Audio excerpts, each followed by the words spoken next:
Hello guys, this is Juan. Welcome back to your C++ web application development tutorial using Witty and Witty Designer. Last time we were doing a calculator program and we left off in the part that we made this calculator user interface using Witty Designer. We created a project out of it, and then we exported a CMake project. And then using CMake, we created Visual Studio solution project. So then when we opened our project, I had some issue with Visual Studio because I didn't sign in, and the only thing that I did was sign in with my Outlook account. And if you don't have one, well, you can get one for free. Just Google Outlook email account and then just open one and use the username and password that you're given. So as usual, we could just go to the name of our project, right click, and then set as startup project, and then right click, and then scope to this. Then we can build our project.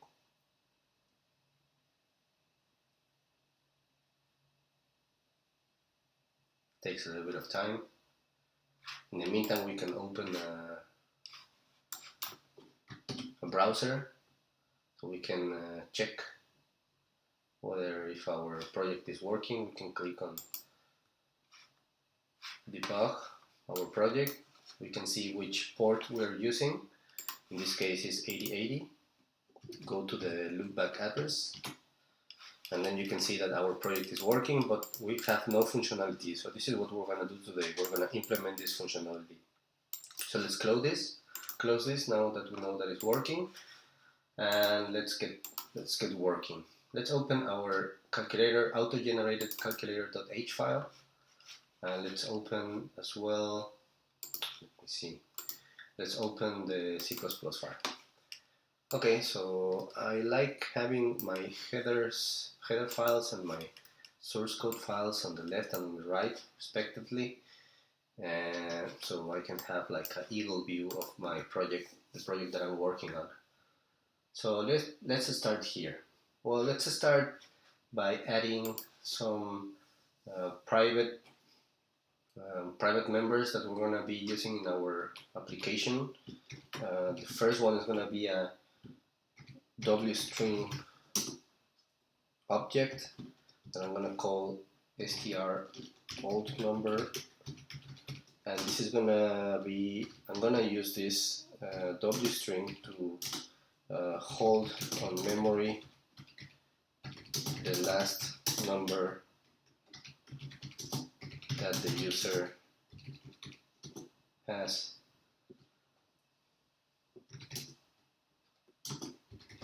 put in the calculator. Now we have a problem here because I don't know, I don't think Visual Studio is recognizing the WString object. So what I'm going to do is I'm going to include the header of the WString object here on the top. Okay. Next I'm going to add another WString. I'm going to call it str operator,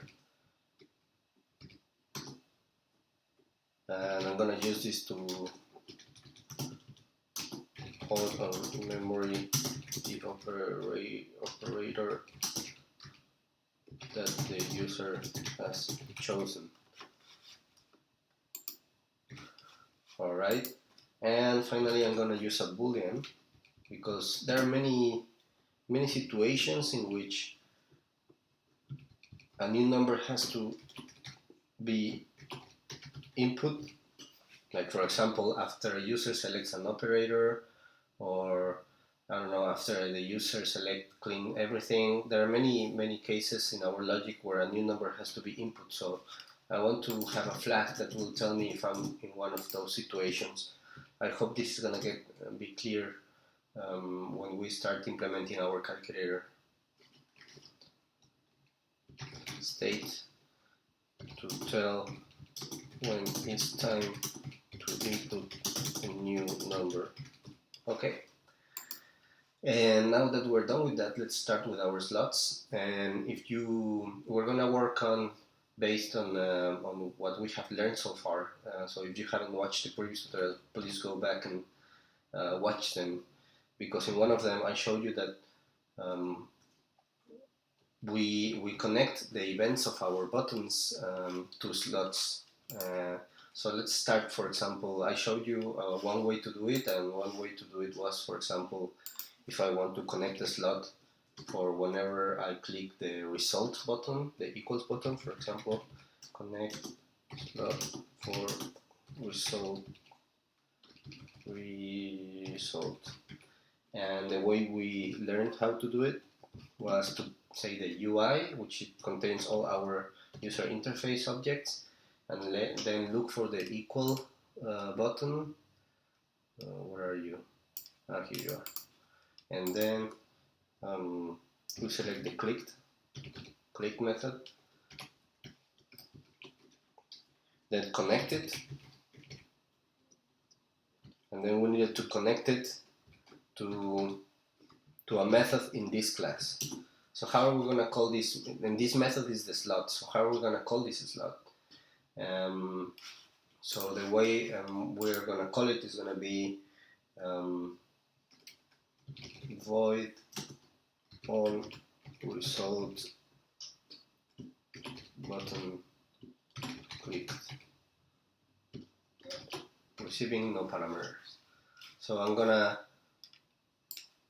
say that this is going to be the button that I'm going to be using. So I put the %, calculator, and then the name of the method. Of course, I also have to put the implementation of this method in my class here on the right, like this.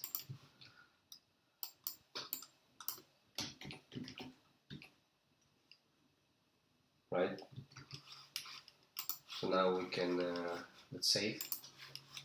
Let's see if this actually compiles.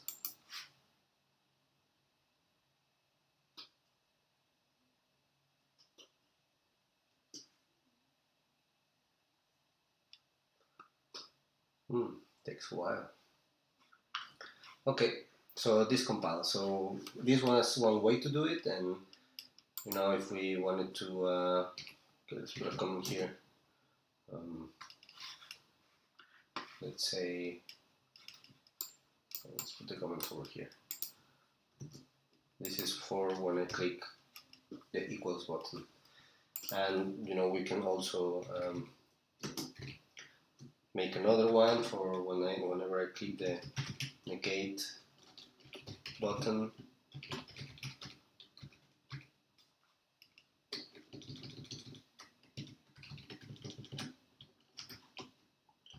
Like this.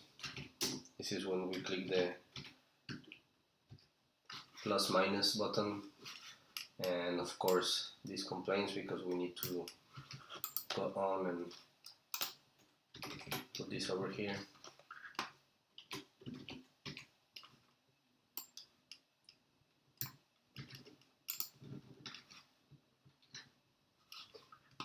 And then we would have to do exactly the same here on our calculator constructor, but instead of button equals, we would have to put button plus minus,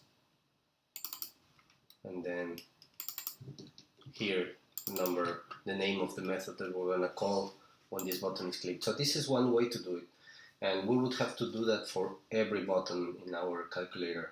And you might be thinking like, maybe this is not the easiest or fastest way. Like you would have to copy paste a lot, like now we did. We have to copy this method, change the name, then also copy paste over here, and then copy paste the same over here. So it's it's not very efficient. Like for example, with the numbers, I would like to have just one method to handle all the numbers. Like every time the user clicks one one number like 0, 1, 2, 3, 4, 5, 6, 7, 8, 9 to call one method only in my C++ class. So how can we do that? Well, let's first create that method.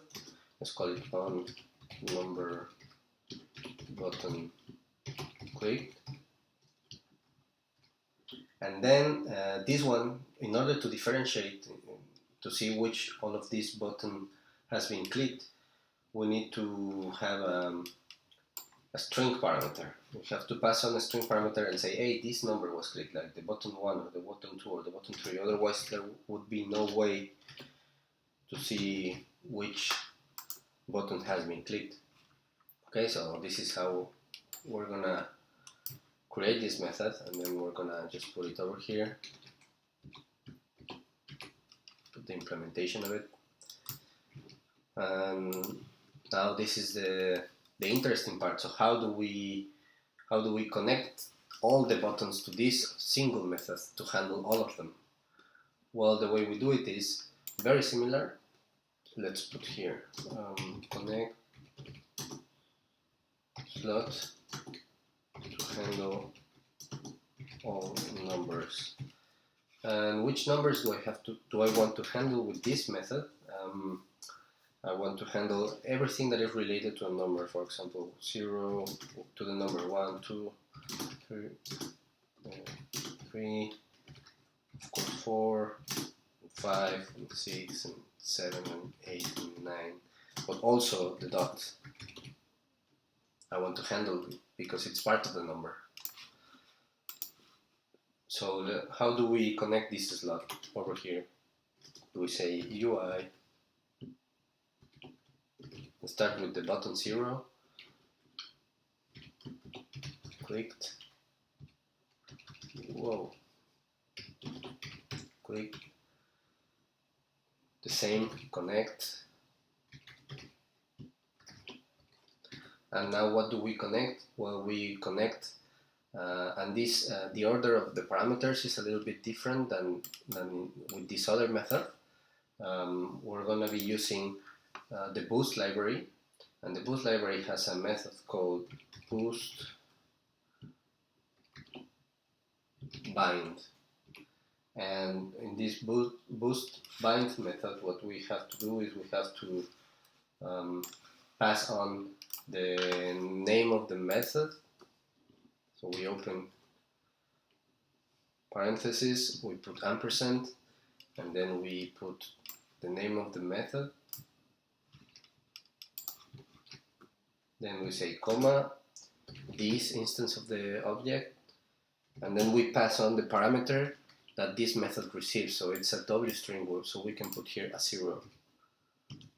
And then we close the parentheses. So this is the way we do it. And now we need to connect all the buttons here. So this is just a copy-paste operation, but at least we don't have to make one method to handle each button. We can have just one method to handle all the buttons. So we would need one for 1, 2, 3, 4, 5, 6, 7, 8, 9, and dot. So we would go here and change it to 1, to 2, 3, 4, 5, 6, 7, 8, 9, and I believe this one was called up. And the same over here, the parameter that we passed on. We could pass on anything in here, like we could have put over here, you know, a pointer to a button, and then here just pass, you know, this here as a parameter, and then in this method we would also have a reference to a button, and in that way we would know which button was clicked. But I prefer to do it like this for simplicity, so it's a little bit more clear. So whenever I click the 0 button, I'm gonna get this method called, and this is gonna be a 0 like this. And when I click the 1 button, I'm gonna be called this method, and as a parameter I would be passing this 1, and so on. Okay, so we can do something very similar also for the clean buttons or clear buttons. So for example, on clean button clicked, and then here we put the same, and with this method I'm going to handle when the user clicks the CE, C or the EEL buttons, and then I'm going to have another one for on whenever a user clicks an operator button. So I'm talking about the plus, minus, multiplication or division button, and we can here say let's put a connect slot for all cleaners. Of course we need to create over here the method, this one we're missing.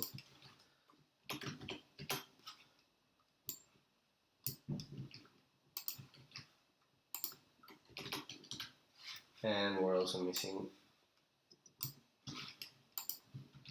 this one.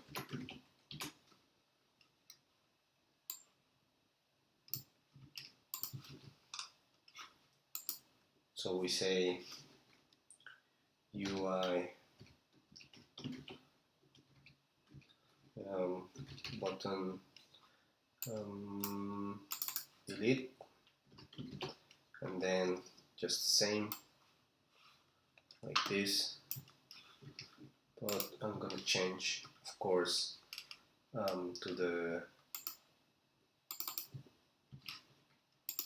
clean button click, and here I'm gonna put DEL, and I'm gonna copy this 3 times, and then here I'm gonna put the C,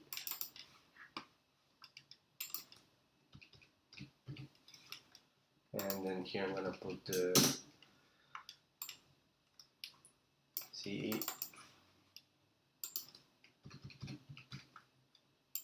and then I'm gonna connect slot for all operators. So UI button, which button? Well, first the add button, and then something very similar like this. I'm gonna change this to operator, and then here I'm gonna put ADD,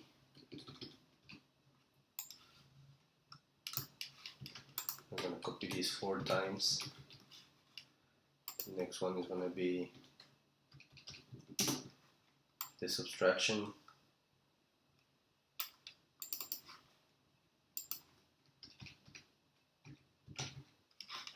then the next one is gonna be the multiplication,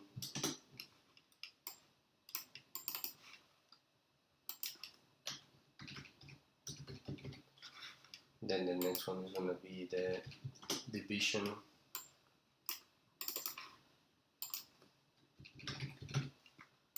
and I think we're ready with our signals and slots. It took a little bit of time, but I think we're doing fine. I'm gonna drink some water because it's starting to get warm here in Madrid.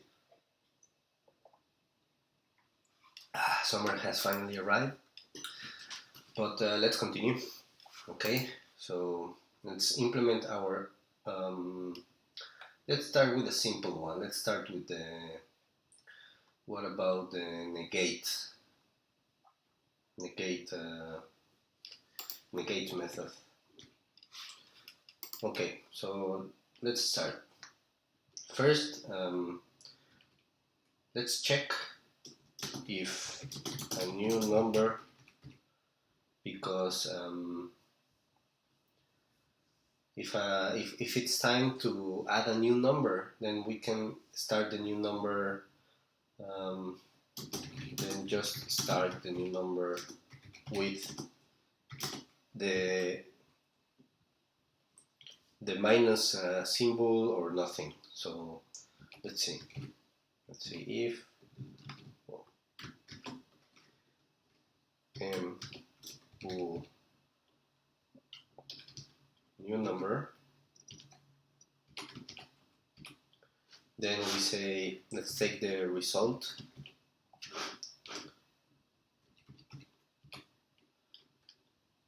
and then set the text of the result line edit. So which is the result line edit? The result line edit is this one. It's called result. So that's why we can access it like this, result. And then we're gonna just put a minus over here. So if it's time to just put a new number, we just, you know, put the minus, and then we say new number, and we'll new number, because we already started the number, so it's not the time to put a new number. We already started putting the number just by starting the symbol, and then we just return. Otherwise, if it's not the time to put a new number, we get the current value that it's on the that we have input so far, and convert it to double because it's a string. When we get the number from the result, it's a text, so we need to convert it to a double. So let's say double value equals, and then this is gonna be, maybe, I don't know if you know the C++ standard library, but if you don't know what this method does, you can just look up on Google. It basically transforms a string, a C string, to a double value. So of course we need to convert our result string from, because of the Witty library, it comes as a W string. So we need to convert this to first to UTF-8, which transformed it to a standard string, and then this standard string we can actually convert to a C string. So now the ATOF method gets the parameter that it needs, which is a C string. Then we can negate this number, negate the number. So it's basically, we multiply the number by -1, and then val contains the negated number, so we need to convert that back to a string.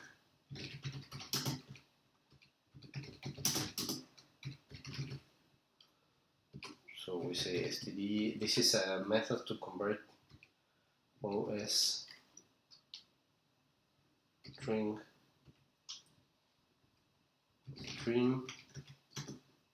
stream, and this is another a class from the standard library as well, that we can use to convert a number to a string.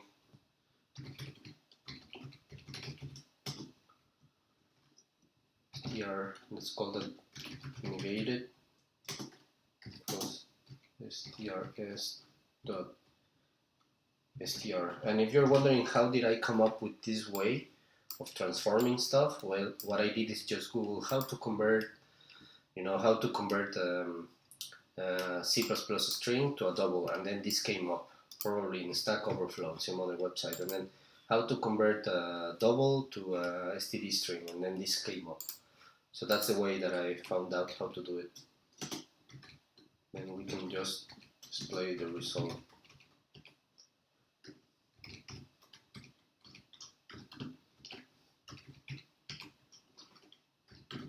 Set text, and we're going to put the str negated. Whoa.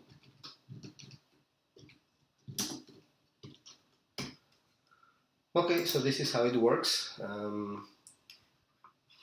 Let's try and compile it, just to see if it compiles. We cannot test it yet because we also need to implement this number method clicked. But now that we see how we work out over here, if this was a simple one, oh, what do we have here? Where's the error? Oh, I don't know if I needed to.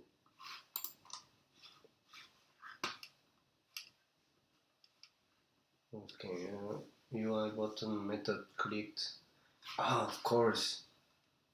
This clicked needs to have the parentheses. Oh, not here, but this one should go here.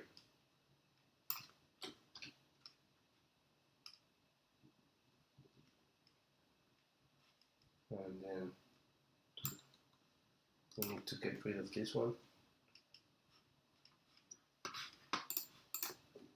And then connect. No, I'm making something wrong. Yeah, like this. And then, if you're wondering how I'm making this multi-line selection, I just click Alt and hold it. Sorry, I just press the Alt button and hold it, and just with the left click, just drag. And then I can make this multi-line selection. Connect, right? And then here on the right, of course, I need to button, clicked, dot connect, and then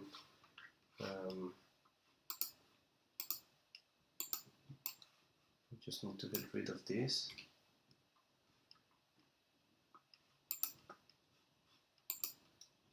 Oh, this is a mess. I really messed up.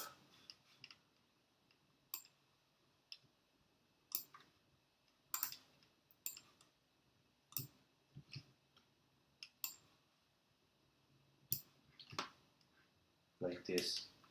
And we need to do this for all the others. So just take the click, connect, and just replace here until post.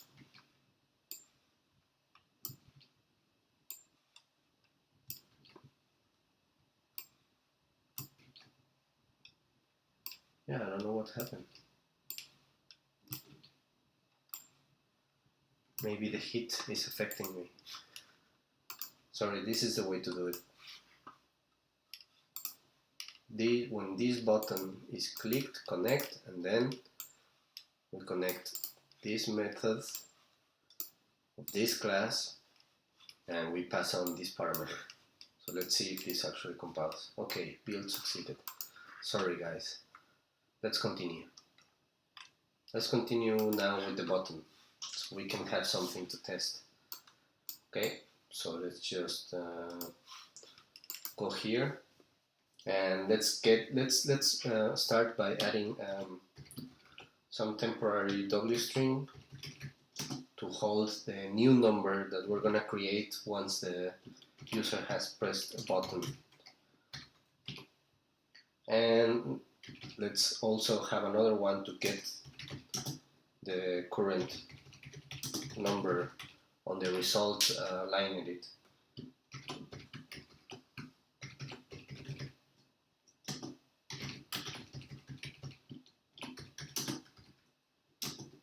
UI result, and let's get the text. Okay, so first of all, let's make some checking. Let's ignore the dot if current number already has it, so we cannot add more than one dot. If not a new number, of course. If it's not the time to add a new number, so if a new number is already taking place, then we check if the value is equal to dot, and str, let's find if the current number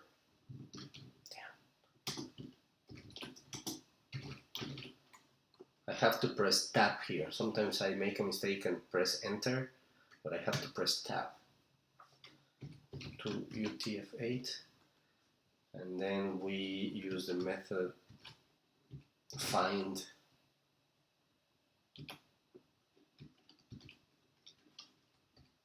when we find a char, a character. If this find method is different than std string and pos,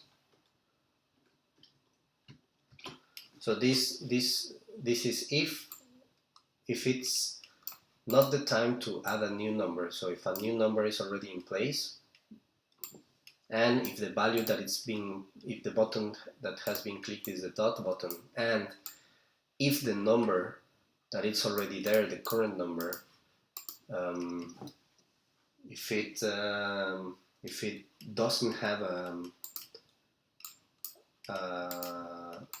dot, then we would, if it already has a dot, sorry, if it already has, this means if it already has a dot, then what we do? Well, we ignore it. So we just return, there's nothing to do because there is already a dot.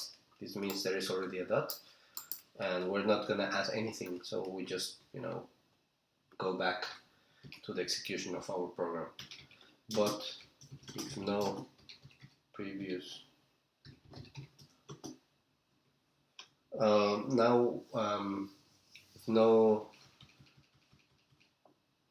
dot has been found, what do we do? Well, now we need to divide our logic in two. We need to find if the number that it's already, if the number, how to put it, if it's time to put a new number. So let's see, if bool new number, this is the way that we can see if it's time to put a new number, or also we can put if str current number equals 0, or maybe this is or the current number, again, tab,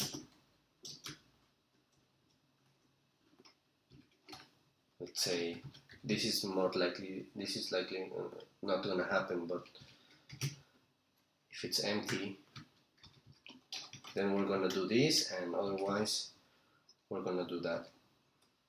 Okay, so let's see, if it's a new number and the button that has been clicked is a dot, then we take the new number that we're going to create and just set it as 0 dot. Else tab str new number, it's just gonna be the button that has been clicked. So the number 0, 1, 2, 3, 4, 5. Okay, and then since here the new number flag it's on, let's put it off.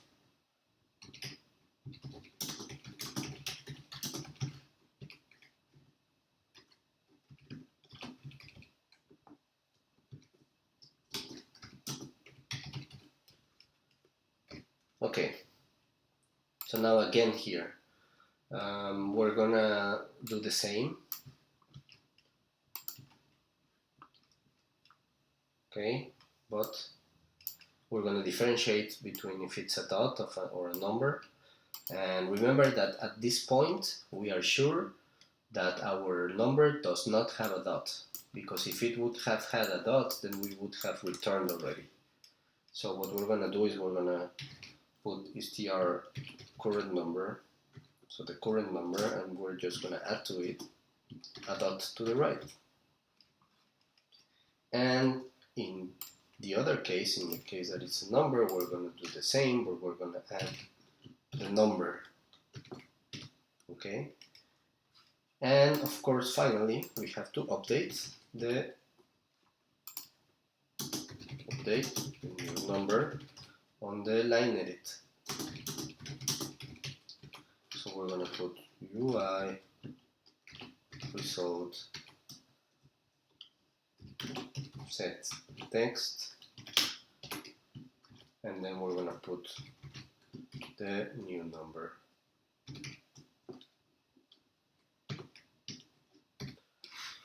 Okay, this we can actually already start testing, so let's just run it. Let's open our web browser. What?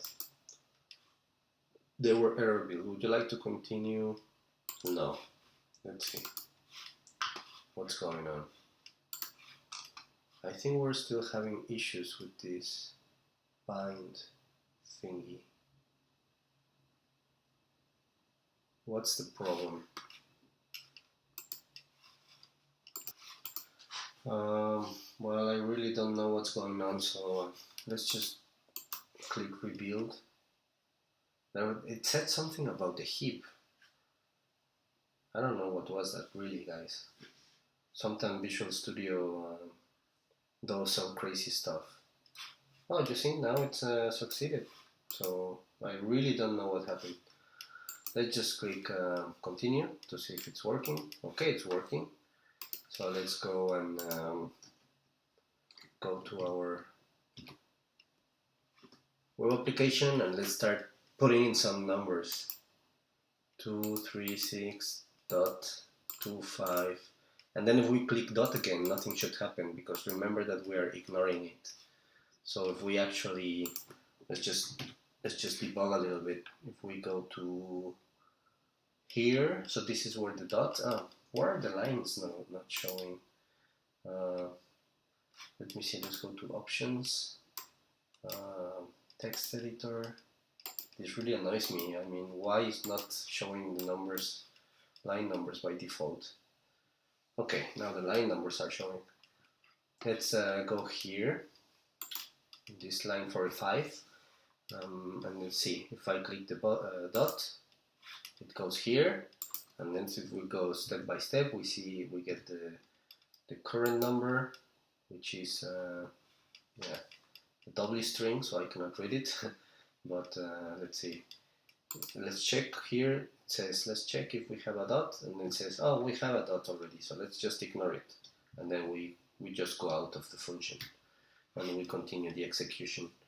So if I click on the plus minus, now it should change, negate it, and then if we click it again, it negates it again, so because it multiplies it by 1, if you remember. Okay, so this seems to be working fine. Now we need to implement the cleaning stuff, because now I'm not able to clean. If I made a mistake, I'm not able to go back. So let's just keep the browser open, and let's just continue with our development. Okay, so let's implement now the clean button clicked method.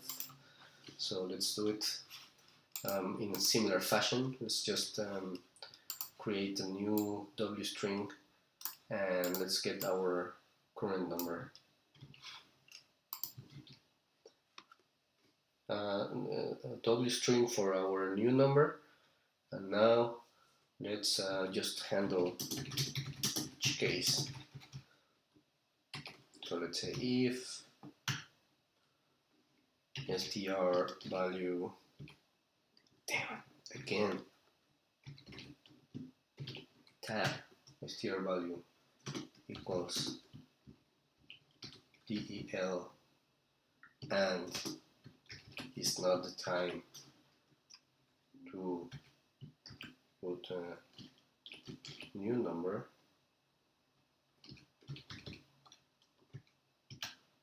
then we say std.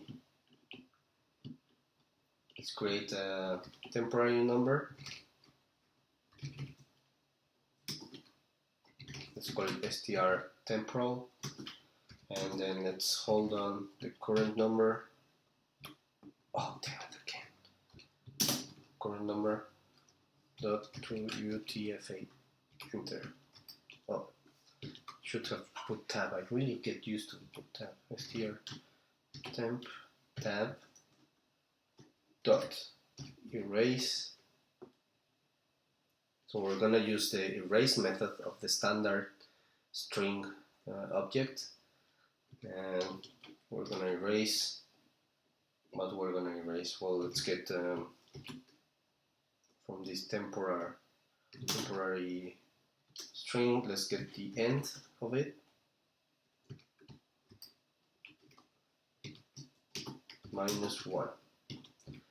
Okay, so what we're doing here is we're taking, converting our current number to a standard string, so we can use this erase method because Wiki doesn't have this erase method, so we need to first convert it and then use the erase method.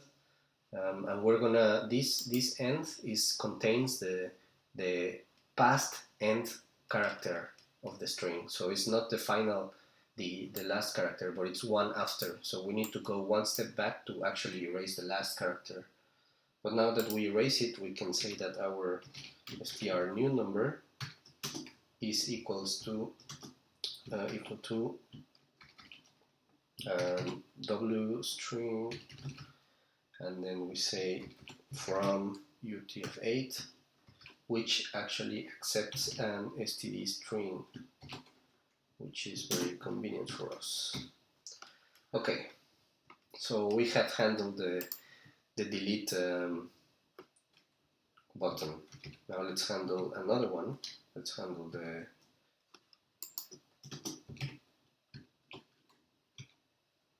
else if, let's already put here an else if, and then here we should handle the, actually let me just put here this one. Let's put C, or because there's also another situation in which I might want to do the same, str value tab equals delete and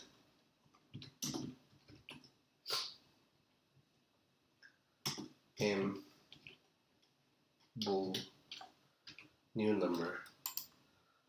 So now you can see if it's not a new number and I click delete, then I just delete the last character that I had input. But if it's a new number and I click delete, then I shouldn't delete everything. What should I do? I should put as a string, as a new number, I should put A0, which is the same case if I want to clean all the number. We just want to get 0. We don't want to get an empty line in it. Well, we should also delete probably the old number. We haven't done anything with this old number yet, but we're gonna clean it over here because this is the clean button. We also want to clean the operator that we last chose, and of course after cleaning we need to set the new number flag to true, because we cleaned the calculator memory. So now it's time, next time that the user inputs something, it's going to be time to put a new number.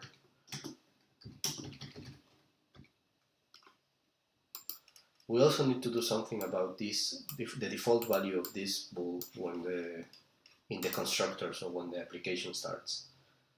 Okay. And then finally, we're missing the CE button. So str new button equals 0, and oh, I'm really sorry, this shouldn't go here actually. So this should go here, but this shouldn't.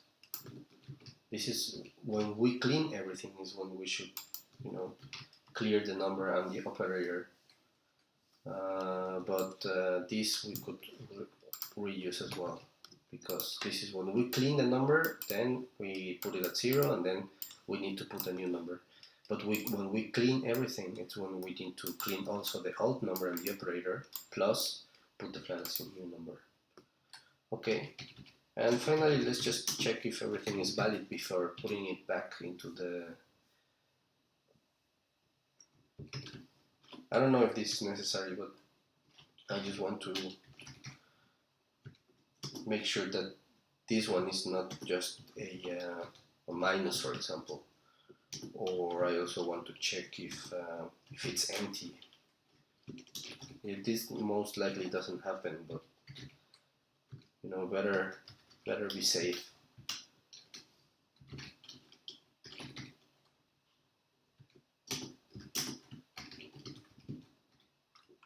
Now we can put it back.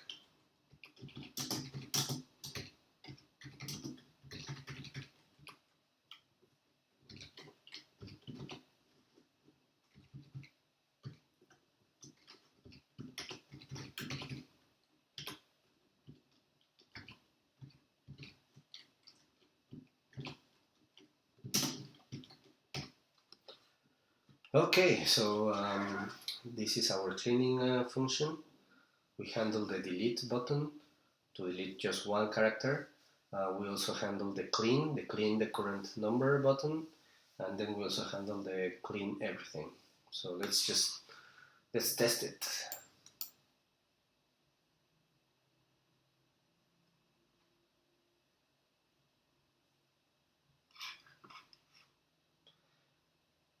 Okay, it's running.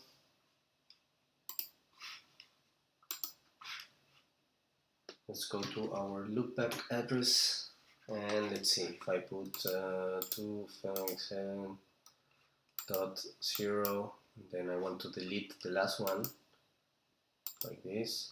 It's cool. .25, and then I clean, we get a 0. If I put a minus, we get a minus 25.6. Then we delete this, and then we get a 0. Cool. I think this is working. Clean everything. Okay. Now this is clean the number, and this cleans everything on the background, but we actually haven't done anything with the operator and the old number. So yeah, let's just, now that we see that this is working, let's just go and implement. What are we missing? Oh, the result and the operator. Okay, so let's just do the operator now. Let's start by checking if mstr operator,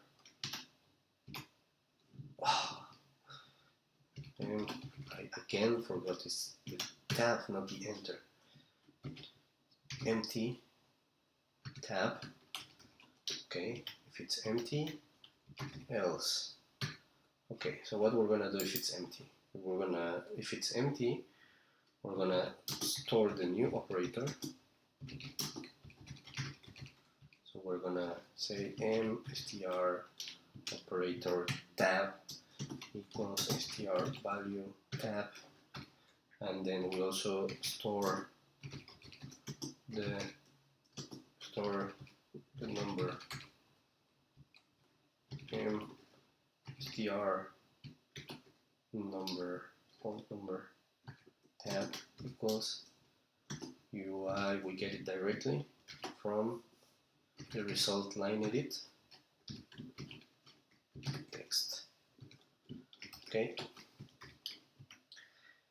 and in any case, it's always time to set new number flag to true, because because after I select an operator, it's time to put a new number. Okay. Now here, if the operator is not empty, then what we do is we call the result clicked method with the old operator first. So this will allow us to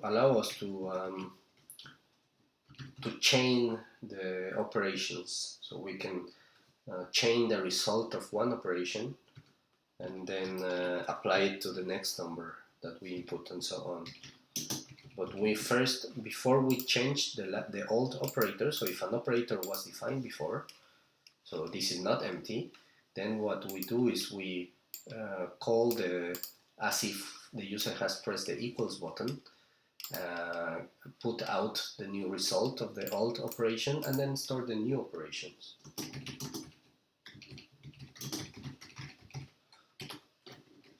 In str old operator tab equals str value. Okay, so I think this is it for this method. We don't have to do anything else. Of course, now we need to implement this one, which is the final method that we need to implement. First, we need to do some checking. So let's make some early exit. Let's check on some early exit conditions. For example, if the str operator is not defined, there's nothing to do.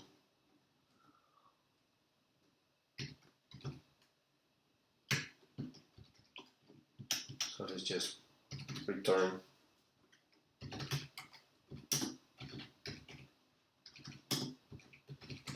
Okay, so now we convert the stored old number to double, and we already saw how to do that with the this one. So we can just use this and call it this value 1 and replace this by str old number. And then we need to convert also the currently displayed number, but this is going to be the value 2. Then we need to actually perform the operation between the two numbers. We need some double to store the result. We initialize it at 0. And then we test all the cases for all the operators. So for example, if str operator equals add, and then we can copy paste this 3 more times and put else, and then here it's we will handle the subtraction, the multiplication, and the division, and in this case the result, it's gonna be value 1 plus value 2. In the subtraction case, it's just be value 2 minus value 1. In the multiplication, it's just going to be the same, but multiplication. And in the division, we need to test if there is somebody who wants to crash our application by dividing by 0. So we shouldn't allow this. No. Val2 tab equals 0.0. Then the result, we're going to put result. We can put it as 0. else we're actually going to perform the division.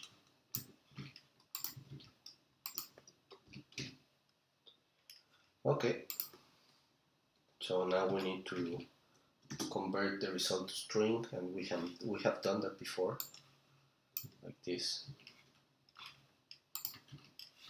But instead of converting the val, we're going to convert the result. Okay. Now we need to store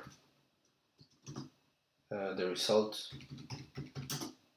string as the old number in case we want to chain our operations. So str old number is going to be equal to a w string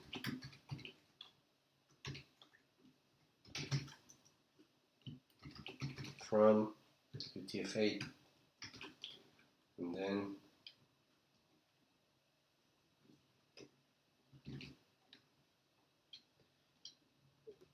let's change the name of this str, let's call it result. Okay, so that makes more sense. Then we are going to display the result.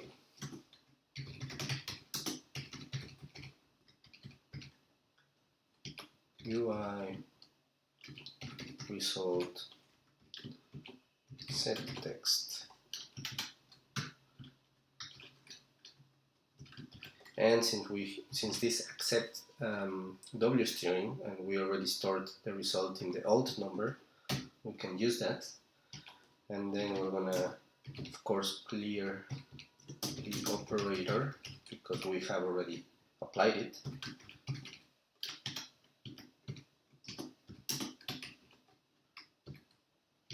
And then we're gonna set new number flag as true, because after we perform an operation, then it's time to insert a new number.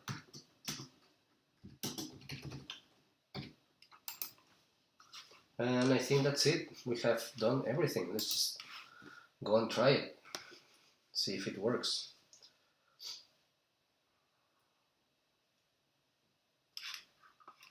Okay, here we go. Let's go to the loopback. Let's start by multiplying 2 times 3. Whoa, this is crazy.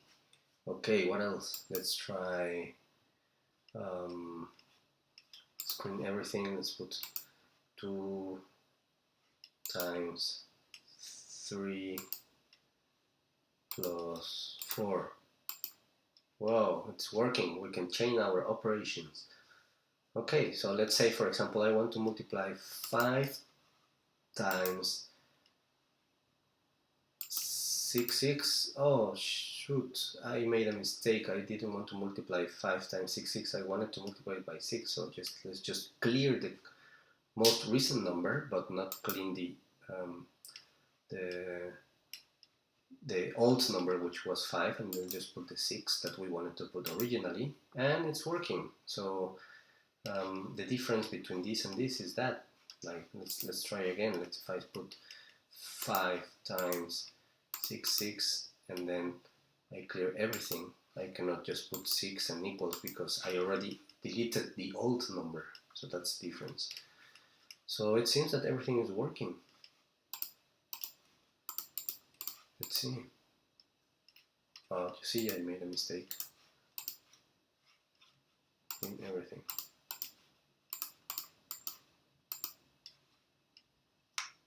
Times 4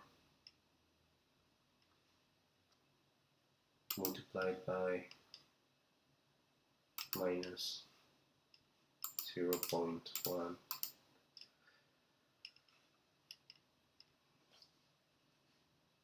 I think this looks good.